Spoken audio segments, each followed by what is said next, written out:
కామారెడ్డి జిల్లా వ్యాప్తంగా rice మిల్లులపై vigilance అధికారులు దాడులు నిర్వహించారు. 3 బృందాలుగా ఏర్పడి సివిల్ సప్లై డిస్ట్రిక్ట్ మేనేజర్ హరికృష్ణతో కలిసి పలు మండలాల్లో తనిఖీలు చేపట్టారు.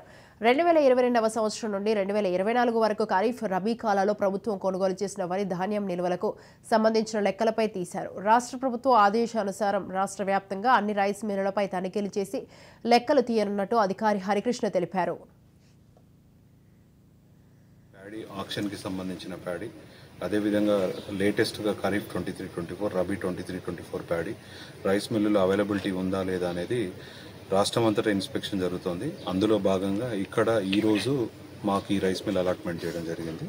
ఈరోజు వచ్చాము, మార్నింగ్ పొద్దున్నే 10:30కు వచ్చి ఇప్పటివరకు కూడా మొత్తం ఇన్స్పెక్షన్ చేశాము. మొత్తం ప్యాడీ అవైలబిలిటీ కూడా ఉంది. వీళ్ళ దగ్గర నుంచి ఆక్షన్లో కూడా సుమారుగా 2000 టన్నుల ప్యాడీని ఆక్షన్లో కూడా వీళ్ళు కేంద్రీయ బండర్ వాళ్ళు నాకాఫ్ వాళ్ళు లిఫ్ట్ చేయడం జరిగింది. దాని ప్రకారంగా మొత్తం కూడా రికార్డ్స్ మొత్తం టాలీ అయ్యాయి. అదే రిపోర్ట్స్ కూడా మేము ఇప్పుడు కమిషనర్ గారికి మేము సబ్మిట్ చేస్తాం. కామారెడ్డి జిల్లాలో ఈరోజు 3 రైస్ మిల్లులు 3 బృందాలు చేస్తున్నాయండి. ఇంకా కొన్ని రైస్ మిల్లులు కూడా జరగవచ్చు.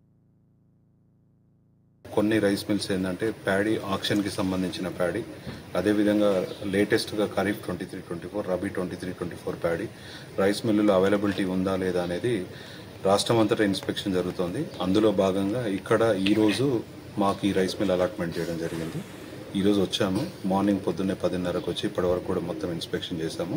మొత్తం ప్యాడీ అవైలబిలిటీ కూడా ఉంది.